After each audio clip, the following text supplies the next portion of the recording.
Hi friends, electronics corporation of India limited ECIL அப்படின்னு சொல்லுவாங்க. Government of India department of atomic energy. இவங்க வந்து பார்த்தீங்கன்னா கடந்த 29 ஜூலை அன்னைக்கு வந்து வேலைவாய்ப்புக்கான நோட்டிஃபிகேஷன் வந்து வெளியிட்டிருந்தாங்க. சரிங்களா? இசிஐஎல் அதாவது இந்த நிறுவனம் பார்த்தீங்கன்னா nuclear, defence, aerospace, information technology, telecom and network, homeland செக்யூரிட்டின்னு சொல்லிட்டு பல்வேறுபட்ட துறைகளை வந்து ஆப்ரேட் பண்ணுற ஒரு நிறுவனம். ஓகேங்களா? இவங்க வந்து பாருங்க ஒரு டைனமிக் எக்ஸ்பீரியன்ஸ் பர்சன்ஸ் வந்து ரெக்கவர் பண்ணுறாங்க. அதாவது ஒரு 4 கேட்டகரி போஸ்ட்டுக்கு. இது எல்லாமே கான்ட்ராக்ட் பேஸ் தான், பர்மனன்ட் ஜாப் கிடையாது. இந்த கான்ட்ராக்ட் பேஸுமே பார்த்தீங்கன்னா இனிஷியலாக உங்களுக்கு வந்து 1 இயர் கொடுப்பாங்க. அதுக்கப்புறம் வந்து தேவைக்கு ஏற்ற மாதிரி அந்த 4 இயர்ஸ் வந்து எக்ஸ்டெண்ட் பண்ணப்படும் அப்படின்னு சொல்லியிருக்காங்க. சரிங்களா? இந்த 4 இயர்ஸ்மே வந்து பார்த்தீங்கன்னா அந்த 1 இயரும் சேர்ந்து தான். சரிங்களா? இது அவங்க தேவைக்கு பொறுத்து தான் அந்த எக்ஸ்டென்ஷனுமே இருக்கும். சரிங்களா? அதுக்கப்புறம் எந்தெந்த கேட்டகரிக்கு என்னென்ன சேலரி அப்படின்னு சொல்லியிருக்காங்க.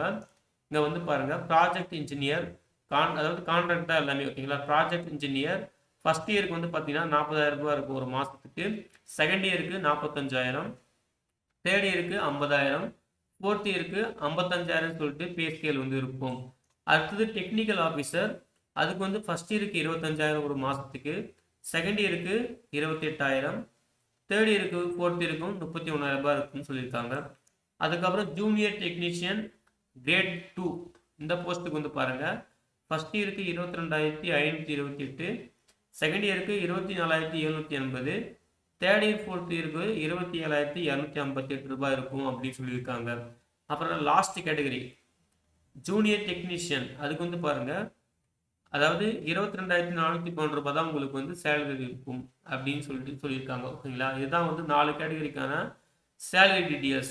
அதுக்கப்புறம் ஏஜ் லிமிட் பார்த்தீங்கன்னா அப்பர் ஏஜ் லிமிட் வந்து மேக்ஸிமம் 33+ அப்படின்னு சொல்லியிருக்காங்க. அதுக்கப்புறம் ஏஜ் ரிலாக்ஸேஷன் சொல்லியிருக்காங்க. ஓபிசிக்கு வந்து பார்த்தீங்கன்னா 3 இயர்ஸ் வந்து ஏஜ் ரிலாக்ஸேஷன். எஸ்சி எஸ்டியாக இருந்தீங்கன்னா உங்களுக்கு வந்து 5 இயர்ஸு. ஃபிசிக்கலி சார்ஜர் பர்சனாக இருந்தீங்கன்னா உங்களுக்கு 10 இயர்ஸ் அப்படின்னு சொல்லியிருக்காங்க. ஓகேங்களா? அதுக்கப்புறம் இந்த ஜாபுக்கு எப்படி அப்ளை பண்ணுறதுன்னு பார்த்தீங்கன்னா ecil.co.in. சரிங்களா? அவங்க அஃபிஷியல் பேஜுக்கு போயிட்டு நீங்கள் வந்து அப்ளை பண்ணுற மாதிரி இருக்கும். கேரியர் ஆப்ஷனில் கரண்ட் ஓப்பனிங், ஜாப் ஓப்பனிங்ஸில் அந்த ஆப்ஷனில் போயிட்டு நீங்கள் அப்ளை பண்ணுற மாதிரி இருக்கும். கம்ப்ளீட்டாக ஆன்லைன் மோட் தான். அப்ளை பண்ணுற டேட் வந்து 29 ஜூலைலே ஸ்டார்ட் ஆயிடுச்சு. லாஸ்ட் டேட் வந்து பார்த்தீங்கன்னா 8 ஆகஸ்ட். சரிங்களா? இன்னும் சில நாள் தான் இருக்குது. ஸோ முடிஞ்ச அளவுக்கு இந்த எலிஜிபிலிட்டி கிரிட்டேரியாவில் நீங்கள் வந்தீங்கன்னா குயிக்காக வந்து அப்ளை பண்ணுங்கள். ஓகேங்களா? அப்ளை பண்ணி முடிச்ச அப்புறம் நீங்கள் வந்து ஃபியூச்சர் ரெஃபரன்ஸ்க்கு ஒரு ஹார்ட் காப்பி வந்து நீங்கள் கண்டிப்பாக வச்சுருந்துருக்கணும் அப்படின்னு சொல்லியிருக்காங்க. அதுக்கப்புறம் நீங்கள் அப்ளை பண்ணும்போதே உங்களுக்கு எந்த இடத்துக்கு பிளேஸ், அதாவது போஸ்டிங் பிளேஸ் எங்கே வேணும் அப்படின்னு சொல்லிட்டு நீங்கள் வந்து மென்ஷன் பண்ணிடணும் அப்படின்னு தெளிவாக சொல்கிறாங்க. ஏன்னா இந்த ஆர்கனைசேஷன் வந்து பார்த்தீங்கன்னா இந்தியா முழுக்கும் பல்வேறு இடங்கள் இருக்குது. உங்களுக்கு வந்து எந்த பிளேஸ் வந்து உங்களுக்கு கன்வீனியண்டாக இருக்கோ அந்த பிளேஸ் வந்து நீங்கள் அப்ளை பண்ணும்போது கொடுத்துக்குங்க அப்படின்னு சொல்லியிருக்காங்க. சரிங்களா? அதுக்கு பிறகு எப்படி செலக்ட் பண்ணுவாங்கன்னா செலெக்ஷன் மெத்தடு. ஒன்ஸ் நீங்கள் அப்ளை பண்ணி முடிச்சிட்ட அப்புறம் உங்களை வந்து பார்த்தீங்கன்னா டாக்குமெண்ட் வெரிஃபிகேஷன் வந்து கால் பண்ணுவாங்க. சரிங்களா? கால் பண்ணிவிட்டு அதுக்கப்புறம் உங்களுக்கு பர்சனல் இன்டர்வியூ இருக்கும். ஓகேங்களா? அதுக்கப்புறம் பார்த்தீங்கன்னா அது வந்து உங்களுக்கு வெயிட்டேஜ் பேஸ் பண்ணி உங்களை வந்து செலக்ட் பண்ணுவோம் அப்படின்னு சொல்லியிருக்காங்க. ஓகேங்களா? ஸோ இந்த டேபிளில் வந்து கிளியராக சொல்லியிருக்காங்க பாருங்கள். இந்த வெயிட்டேஜ் பேஸ் பண்ணி தான் உங்களுக்கு வந்து செலக்ட் பண்ணுற முறையே இருக்கும். ஃபஸ்ட்டு பாருங்கள், ப்ராஜெக்ட் இன்ஜினியர் அந்த போஸ்ட்டுக்கு வந்து 15 மார்க்கு. சரிங்களா? 15 மார்க் வந்து பார்த்தீங்கன்னா நீங்கள் வந்து 3 இயர்ஸ் வந்து எக்ஸ்பீரியன்ஸ் இருக்கணும். இங்கே சொல்லியிருக்காங்க பார்த்தீங்கன்னா மேண்டரி எக்ஸ்பீரியன்ஸ். நீங்கள் பிடெக் முடிச்சிருக்கணும். 3 இயர்ஸ் வந்து ரிலவெண்ட் ஃபீல்டில் வந்து எக்ஸ்பீரியன்ஸ் இருக்கணும் மினிமம். அதுக்கு வந்து 15 மார்க்கு. அதுக்கப்புறம் 5 இயர்ஸ் வந்து பார்த்தீங்கன்னா each year maximum up to 30 marks அப்படின்னு சொல்லியிருக்காங்க. ஓகேங்களா? அதுக்கப்புறம் வந்து பாருங்கள், டெக்னிக்கல் ஆஃபீஸருக்கு அதெல்லாம் நீங்கள் பிடெக் முடிச்சிருந்தா ஓகே தான். ஆனால் மினிமம் 1 இயர் நீங்கள் எக்ஸ்பீரியன்ஸ் இருக்கணும். அதுக்கான மார்க் 10 மார்க்கு. சரிங்களா? இதுக்கான வெயிட்டேஜ் வந்து 30 அப்படின்னு சொல்லியிருக்காங்க. ஓகேங்களா? அப்புறம் ஐடிஐ அப்ரெண்டிஸ்ஷிப், அது கூட நீங்கள் வந்து 1 இயர் முடிச்சிருக்கணும். அதாவது ஜூனியர் டெக்னீஷியன் கான்ட்ராக்ட் கிரேட் 2 இந்த போஸ்டிங்க்கு. ஓகேங்களா? அதுக்குமே 15 மார்க்கு அப்படின்னு சொல்லியிருக்காங்க. மேக்ஸிமம் 30 மார்க் வெயிட்டேஜ் இருக்கும் அப்படின்னு சொல்லியிருக்காங்க. அப்புறம் ஐடிஐ அப்ரெண்டிஸ்ஷிப், இதுக்கு வந்து எக்ஸ்பீரியன்ஸ் கேட்கல. சரிங்களா? அதாவது ஜூனியர் டெக்னீஷியன் அப்படின்ற போஸ்ட்டுக்கு எக்ஸ்பீரியன்ஸ் கிடையாது. ஐடிஐ முடிச்சிருந்தா ஓகே, ப்ளஸ் அப்ரெண்டிஸ்ஷிப் முடிச்சிருக்கணும். அதுக்கும் அதே போல் 10 மார்க் வந்து கொடுப்போம். மேக்ஸிமம் 30 மார்க்ஸ் வெயிட்டேஜ் இருக்கும் அப்படின்னு சொல்லியிருக்காங்க. ஓகேங்களா. இந்த அதாவது குவாலிஃபிகேஷன் பொறுத்த வரைக்குமே பார்த்தீங்கன்னா இங்கே பாருங்கள் ஏ பி சின்னு இருக்குது பார்த்தீங்களா. ஏன்னா குவாலிஃபிகேஷனுக்கு மட்டுமே உங்களுக்கு வெயிட்டேஜ் வந்து 20% கொடுப்பாங்க. சரிங்களா. அதுக்கப்புறம் எக்ஸ்பீரியன்ஸுக்கு வந்து இந்த 30 சொல்லியிருக்காங்க. 30 எல்லாமே எக்ஸ்பீரியன்ஸுக்கு மட்டும்தான். அப்புறம் பர்சனல் இன்டர்வியூ சி வந்து பார்த்தீங்கன்னா 50 இருக்கும். ஓகேங்களா.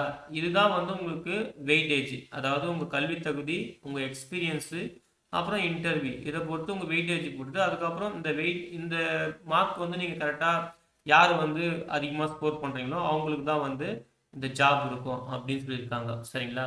அதே போல் இந்த எக்ஸ்பீரியன்ஸ் வந்து பார்த்தீங்கன்னா நீங்கள் வந்து அகாடமிக்கில் ஒர்க் பண்ணது, இல்லை அதாவது காலேஜில் ஒர்க் பண்ணது, இன்டர்ன்ஷிப், ப்ராஜெக்ட் ஒர்க், இதெல்லாம் வந்து கன்சிடர் பண்ணிக்க மாட்டோம் அப்படின்னு தெளிவாக சொல்லியிருக்காங்க. சரிங்களா. அதையுமே நோட் பண்ணிக்கோங்க.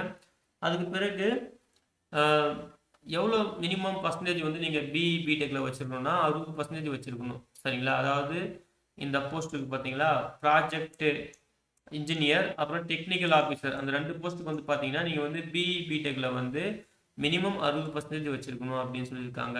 அதுக்கு அப்பர் ஏஜ் லிமிட் 33 வயசு இருக்கணும் அப்படின்னு சொல்லியிருக்காங்க. ஓகேங்களா. அதுக்கப்புறம் ரிமைனிங் போஸ்ட்டு அதாவது junior technician grade 2, junior technician, அதுக்கப்புறம் டெக்னிக்கல் ஆஃபீஸர், இதுக்கெல்லாம் வந்து பாருங்கள் மேக்ஸிமம் வந்து 30 இயர்ஸ் வந்து இருக்கணும் அப்படின்னு சொல்லியிருக்காங்க. ஓகேங்களா.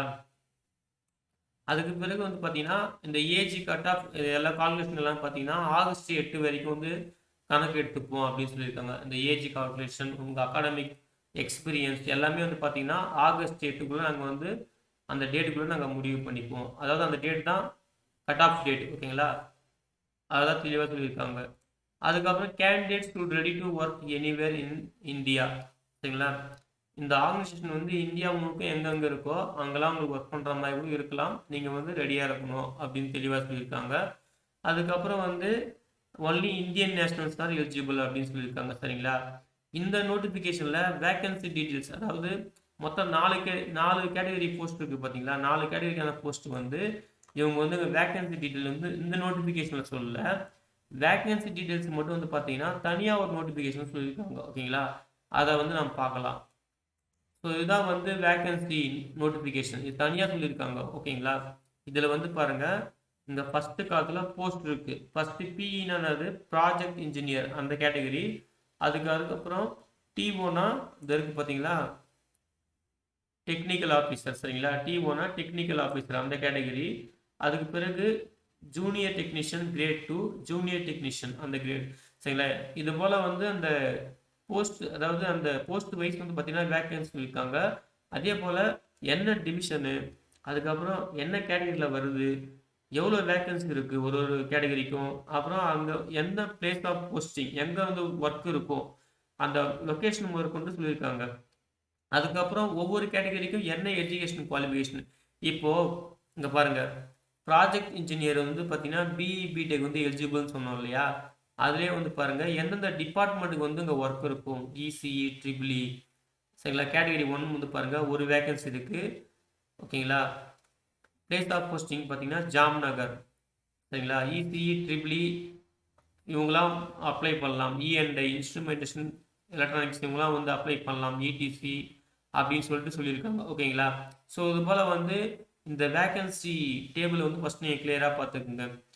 மேக்ஸிமம் பார்த்தீங்கன்னா இசிஇ, ட்ரிபிள்இ, சிஎஸ்சி, ஐடி, அதுக்கப்புறம் மெக்கானிக்கலும் கொடுத்துருக்காங்க. சரிங்களா. நீங்கள் வந்து தெளிவாக பாருங்கள் உங்கள் எஜுகேஷன் குவாலிஃபிகேஷன் என்னவோ உங்களுக்கான வேக்கன்சி இருக்கான்னு செக் பண்ணிக்கோங்க ஃபஸ்ட்டு வந்து. அதே போல் எந்தெந்த ஜோனுக்கு வந்து எந்தெந்த லொக்கேஷன்ஸுக்கு வந்து வேக்கன்சி இருக்குதுன்னு பாருங்கள். நம்ம தமிழ்நாட்டில் வந்து பார்த்தீங்கன்னா சென்னையில் வந்து ஒரு வேக்கன்சி இருக்குது. இங்கே பாருங்கள் அதாவது டெக்னிக்கல் ஆஃபீஸர்ஸ் கிட்டங்க இல்லையா. டெக்னிக்கல் ஆஃபீஸரில் எஸ்பிடின்னு இருக்கு பாருங்கள் சென்னை. சரிங்களா. கேட்டகரி 10 இது வந்து எந்த டிவிஷனில் வருதுன்னா எஸ்இடி டிவிஷனில் வருது. ஓகேங்களா. எஸ்இடி டிவிஷன் கேட்டகரி 10 இதில் சென்னையில் ஒரே வேக்கன்சி தான். ஓகேங்களா. அதுவும் பாருங்கள் இசிஇ தான் வந்து எலிஜிபிள். ஓகேங்களா. அதுக்கு மினிமம் எக்ஸ்பீரியன்ஸ் க்ரைட்டேரியா கேட்குறாங்க. எக்ஸ்பீரியன்ஸ் க்ரைட்டேரியா வந்து பார்த்தீங்கன்னா embedded system design, micro controller based அப்படின்னு சொல்லிட்டு இவங்க கேட்டிருக்க அந்த ஃபீல்டு வைஸ் நீங்கள் வந்து எக்ஸ்பீரியன்ஸ் இருந்தால் நீங்கள் வந்து தாராளமாக அப்ளை பண்ணலாம் அப்படின்னு சொல்லியிருக்காங்க. ஓகேங்களா. சென்னைக்கு வந்து ஒரே வேகன்சி தான். இதுதான் வந்து ப்ராஜெக்ட் இன்ஜினியர், டெக்னிக்கல் ஆஃபீஸர், அதுக்கப்புறம் junior technician grade 2, junior technician சொல்லிட்டு ஒவ்வொரு லொக்கேஷன்ஸ் வைஸும் அப்புறம் ஒவ்வொரு கேட்டகரி வைஸும் சரிங்களா வேக்கன்சி வந்து சொல்லியிருக்காங்க. ஓகேங்களா, உங்களுக்கு ஃபஸ்ட்டு நீங்கள் ஐடிஐயா பிஇ பிடெக்கா? பிஇ பிடெக்கா தான் உங்களுக்கு வந்து எந்த டிபார்ட்மெண்ட்டில் வரீங்க, சிஎஸ்சியா, Isiya, ட்ரிபிளியா, idea? Maximum ECE triple E தான் அதிகமாக கேட்டிருக்காங்க, சிஎஸ்சி கேட்டிருக்காங்க, ஐடி கேட்டிருக்காங்க, அப்புறம் மெக்கானிக்கல் ஒரு சில இடத்துல கேட்டிருக்காங்க. அதோ பாருங்க, மெக்கானிக்கல் மெக்கானிக்கல் மெக்கானிக்கல் சரிங்களா. நீங்கள் கரெக்டாக வந்து பார்த்துட்டு உங்கள் எஜுகேஷன் குவாலிஃபிகேஷன் என்னவோ, நீங்கள் எந்த டிபார்ட்மெண்ட்டோ கரெக்டாக பார்த்துட்டு உங்களுக்கு வேக்கன்சி இருக்கா, உங்களுக்கு அந்த லொக்கேஷன்ஸ் வந்து கன்வீனியன்ட்டான்னு செக் பண்ணிவிட்டு அதுக்கு பிறகு அப்ளை பண்ணுங்கள். ஓகேங்களா, இந்த நோட்டிஃபிகேஷன், இந்த வேக்கன்சி நோட்டீஸ், அப்புறம் இந்த ஜாப் நோட்டிஃபிகேஷன் இதை டவுன்லோட் பண்ணுறதுக்கான லிங்க்கையும் ஆன்லைனில் அப்ளை பண்ணுறதுக்கான லிங்க்கையும் நான் அந்த வீடியோ டிஸ்கிரிப்ஷனில் தரேன். டவுன்லோட் பண்ணி செக் பண்ணி யூஸ் பண்ணிக்கோங்க சரிங்களா. அதே போல் முக்கியமான விஷயம், இதோட கடைசி தேதி வந்து பார்த்தீங்கன்னா ஆகஸ்ட் 8 சரிங்களா. ஆகஸ்ட் 8 தான் கடைசி தேதி. இன்னும் சில நாள் தான் இருக்குது. சப்போஸ் நீங்கள் அப்ளை பண்ணணுன்னா குயிக்காக வந்து அப்ளை பண்ணுங்கள். ஓகேங்களா. ஓகே ஃப்ரெண்ட்ஸ், இந்த தகவல் பிடிச்சிருந்தா இந்த வீடியோ லைக் பண்ணுங்கள் ஃப்ரெண்ட்ஸ். மறக்காமல் உங்கள் ஃப்ரெண்ட்ஸுக்கும் ஷேர் பண்ணுங்கள். யாராவது ஒருத்தருக்காவது யூஸ்ஃபுல்லாக இருக்கும் சரிங்களா. அப்ளை பண்ணுற எல்லாருக்குமே wish you all the best. Thank you.